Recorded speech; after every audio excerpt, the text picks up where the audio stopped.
অন্তর্বর্তীকালীন সরকারের উদ্দেশ্যে বিএনপি চেয়ারপারসনের উপদেষ্টা জয়নুল আবেদিন ফারুক বলেছেন, ফ্যাসিবাদ আওয়ামী লীগ বাংলাদেশে যে অরাজকতা চালানোর চেষ্টা করছে এদেরকে রুখে দেওয়ার জন্য জনপ্রতিনিধি সরকার দরকার। এদেরকে রুখতে হলে প্রশাসনকে শক্ত হাতে হ্যান্ডেল করতে হবে। বাংলাদেশের 18 কোটি জনগণের দিকে তাকিয়ে এদেরকে শক্ত হাতে দমন করতে হবে।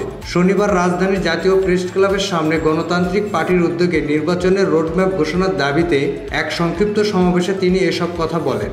এদেরকে প্রতিহত করতে হবে। তারা হিন্দুস্তানের দালাল, তারা ভারতের দালাল। শেখ হাসিনাকে ক্ষমতায় রেখে এই দেশটাকে অঙ্গরাজ্য বানাবার হীন প্রচেষ্টার বিরুদ্ধে রুখে দাঁড়াবার জন্য আমরা প্রস্তুত আছি, প্রস্তুত ইনশাআল্লাহ থাকবে।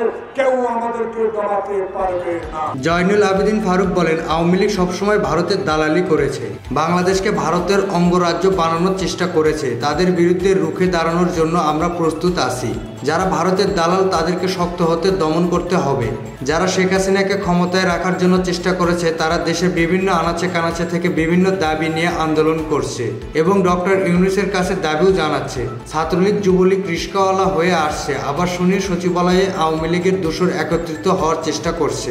এদের বিরুদ্ধে আমাদের রুখে দাঁড়াতে হবে। সরকারের কাছে দাবি জানিয়ে তিনি বলেন, যারা আওয়ামী লীগের দোসর ছিলেন, যারা বাকশাল কায়েম করেছে, যারা ব্যাংক লুট করেছে, যারা এদেশের সাধারণ জনগণের টাকা লুট করে কানাডায় বাইরে করেছে, অবিলম্বে তাদেরকে বিচারের আওতায় আনতে হবে। Khokon Ahmed, sky channel.